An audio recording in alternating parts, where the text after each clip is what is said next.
ராஜீவ்காந்தி கொலை வழக்கில் சிறையில் உள்ள நளினி 3 நாள் பரோல் கேட்டு விண்ணப்பித்துள்ளார்.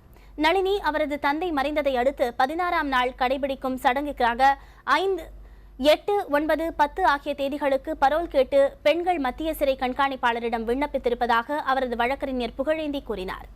இந்த வழக்கில் தண்டனை அனுபவித்து வரும் 7 பேரின் விடுதலைக்காக தமிழக அரசு அனைத்து முயற்சிகளையும் மேற்கொண்டு வருவதற்கு நன்றியை தெரிவித்துக் கொள்வதாகவும் அவர் கூறினார். விரைவில் தாங்கள் விடுவிக்கப்படுவோம் என்ற நம்பிக்கை நளினிக்கு ஏற்பட்டிருப்பதாக புகழேந்தி கூறினார்.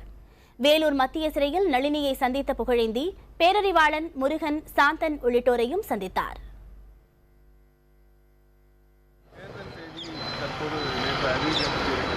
இருந்தாலும் தமிழக அரசின் முடிவு 2014 எடுக்கப்பட்ட முடிவு என்பதால் தேர்தல் அறிவிப்பு வெளியிட்டாலும் அது அவர்களின் விடுதலையை கட்டுப்படுத்தாது.